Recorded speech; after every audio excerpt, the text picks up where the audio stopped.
today's topic is slower progress isn't worse progress. And embrace lifestyle changes. Now, what do I mean by that? I hear all the time, my progress is slower than X, Y, and Z. Or why am my progress, why is it not faster than so and so?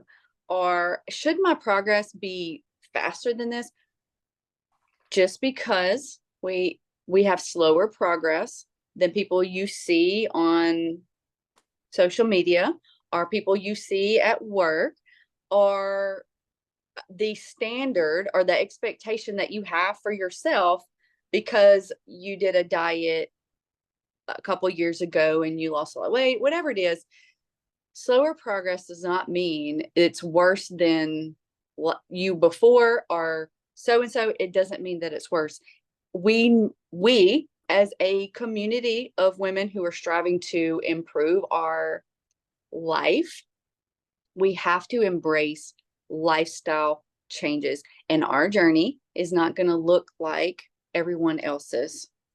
And we must recognize that everyone's journey is different. That means Elizabeth has a different work schedule than Mary. Christy has different stressors than Karen.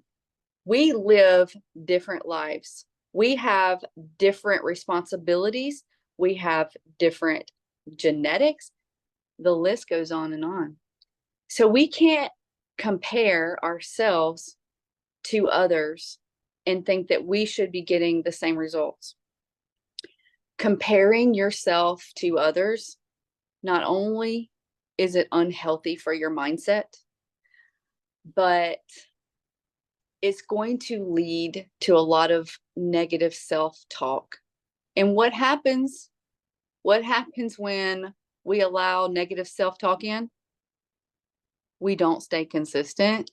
We're unmotivated, and we're stealing the quality of our life by allowing those thoughts enter our head. Okay. So also, I do want to bring up that different people that you see on social media or at your job, they're doing different methods. And if we're talking specifically about weight loss, y'all know there's a lot of different methods out there to lose weight. You are here in this community because you chose to change your lifestyle. And there's a difference between lifestyle changes and rapid weight loss changes. Okay, there's a difference. And some of the things that I'm talking about are like the shots, the pills, and things like that. And I'm not downing that, but I am saying that we have to think about what's important to us. What is a priority for us?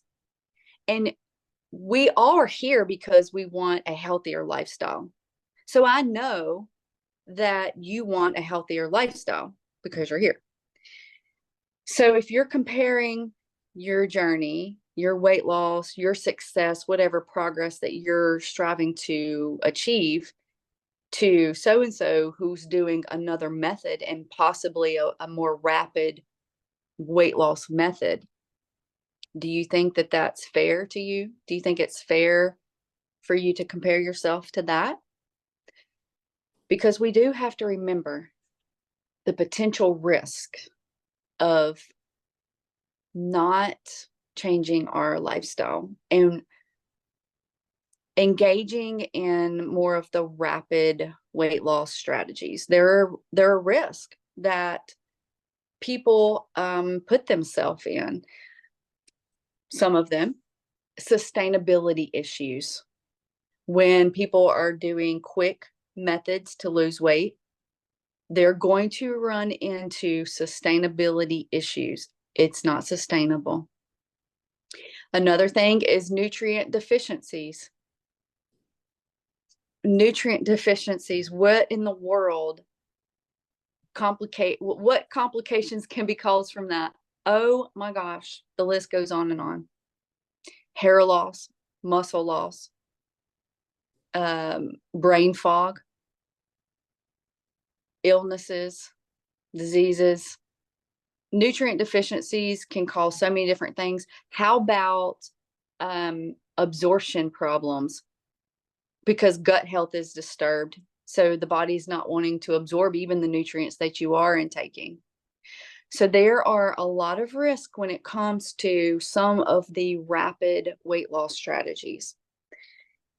Would we want to risk a healthy body, a healthy mind for weight loss?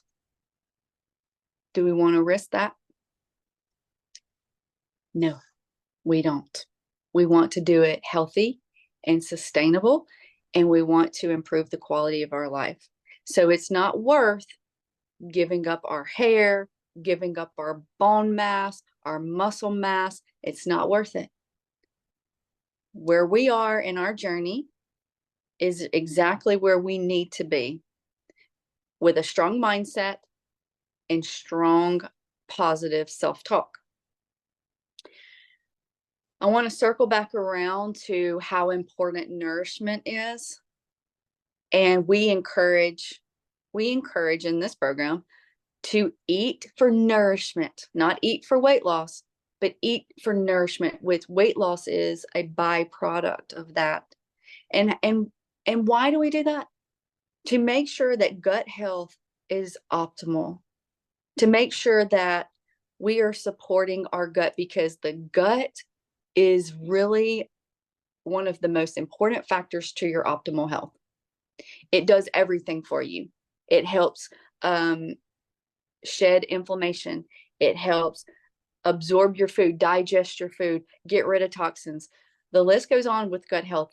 And when we eat for nourishment, we are eating for gut health. We are eating to lower inflammation in our body. And if we have inflammation in our body, it's going to cause chronic issues that opens the door for diseases as we age. Pain is a huge one, chronic pain. Also, we want to keep our brain health, right? And if we will lose our ability to think, memory loss, all the things when it comes to your brain, if we are not protecting our body by nourishment. Muscle, do we want to stay strong? Do we want to live a functional life? Do we want to travel over the years, no matter what age we are? Do we want to be able to go upstairs without struggle? Do we want these things? Because we need healthy bones and healthy muscles. And without proper nourishment, we will not have that. Our body gives us cues. It tells us when things are not right. It tells us when we're hungry. It tells us things if we listen. If we listen, then we are connecting to our bodies and we can support it. Our bodies are kind of like a car, Like your check engine light comes on and you're like, okay, you're driving your car and your check engine light comes on, you're like, okay, I need to get this checked out because something's not right. Why don't we listen to our bodies when our check engine light comes on? Inflammation, pain, all the things. If we treated our body with the same kind of respect that we would do, let's say, our car, because we have to get to A and B places, we have to get to work, we have to get our kids taken care of, we have to do it, so we have to have a vehicle. And so if the check engine light comes on, we know we have to get this taken care of immediately so we can keep upholding that standard that we have for ourselves by having the job, taking care of our family. So we need to pay attention to what our body is telling us. And we also maintenance our car. We get the oil changed. We take care of it. I mean, I hope y'all do. I'm just saying. Hope y'all be getting your oil changed and stuff, because we got bigger problems, okay? But we need to be taking care of ourselves like that. The maintenance, by eating nutritious foods, by getting your movements in, by drinking your water. This is maintenance. If we ignore what our body's trying to tell us, there will be complications. Not maybe, there will be.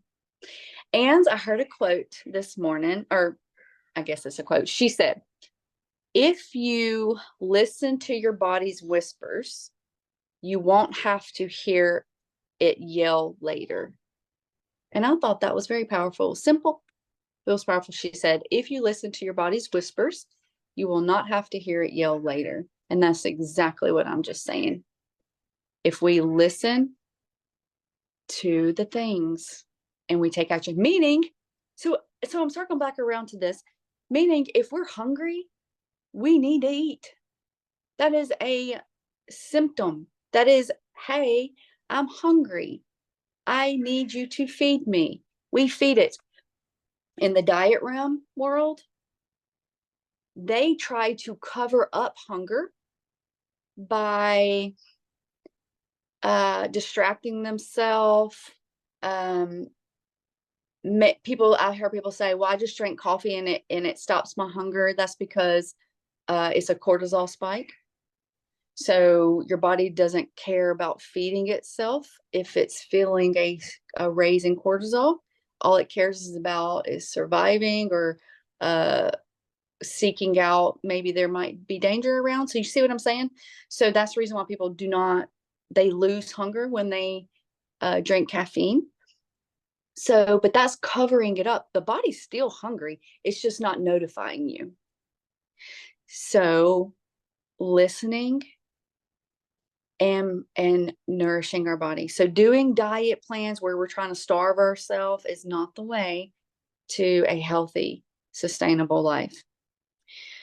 Another thing too is we have to protect our mindset. So comparing ourselves to others is not doing that. And think about what emotional impact that comparing yourself to others does. What kind of emotional impact do you think that you're going to feel positive about your progress so far? Do you think that it's going to affect your self-esteem? Do you think you're going to wear that cute outfit now because maybe you feel like your progress is not good enough, so you don't want to wear that outfit because you're not celebrating you like you should because you're too busy comparing yourself to others? What's the point of me going to work out when I do all this work and I'm not accomplishing what Susie's accomplishing? We want to keep our motivation strong and we want to keep our self-esteem strong. So we need to be celebrating us, celebrating all the little wins that we are accomplishing because they add up. Plus, we're on this journey forever. We're not going to just do this diet plan and then get off. This is forever. This is when we're 80. And me and Mary's going to be doing some yoga poses on our head. Yes, we are, Mary. Yes, we are. I'll be 80 much sooner than you, sweetheart. Okay, so let's talk about some ways to keep that positive mindset to where we are not in comparison mode, thinking that we have these super high expectations that's not realistic, and looking at other people like we should be, accomplishing the same thing. It's just not fair. We need to focus on our personal progress and what's a priority to us. Because what's a priority to you, like getting in your vegetables, getting in your fruits, those are priorities because it helps with nourishment, but also fiber, gut health. That's a priority for us, but it might not be priority for Susie because Susie might just think, all I care about is getting 500 calories in today. I don't care how it gets in. But yeah, Susie might want to just fit in her jeans, but that's not going to help Susie's longevity and vitality, health. It's not going to help Susie, right? So we want to fit in our jeans, Karen, but we want to do it in a healthy way. Number 2 is reminding yourself everyone lives different lives and everyone is on different journeys. We cannot think that we should have the same progress as everyone else because, like I said at the beginning of this call, we all have different schedules, different stressors, different habits that we were instilled as young children. Can we all agree that we're not going to get into that unhealthy mindset of comparing ourselves to others? Can we please all agree to that? Yes. And if we forget, we have our coaches to remind us. Exactly. Exactly. And we can Yeah. use other people, like role models, people who are accomplishing things that you look up to. That's what I mean. Like Right. accomplishing things that inspire you. We can use that as inspiration. We can use that as like, oh my gosh, I'm going to work. But we should never strive to achieve exactly what that person has. We just want to use it as inspiration to achieve what we can achieve, being realistic and constantly growing within Yeah. ourselves. And we go through different seasons where we Yes. have to just embrace the maintenance season because the body might need just that fuel during that time. Hormones changes, stressors are active in your life, and going through that season and trying to work through that to get yourself back. But we never let go of our habits. We never let Right. go of our water, of our movement, of our nutrition, of our sleep, of our positive self-talk. We never let go of these things no matter what the season brings. We hold Right. on to them for dear life because so many women will give reasons why they've let go of their habits. And I don't want that for y'all. Right. A lot of women blame it on the children, their kids, how their kids are causing, even adult kids causing extra stressors in their life, and are even with little kids, like, well, they're taking every ounce of me through the day. And I understand it's hard. Hello, I'm a mom of Yeah. five, so I Right. do understand. But but but I know how crucial it is to set boundaries, to take self-care for ourselves, because I want to live a long quality of life, and I cannot do that if I pour from an empty cup.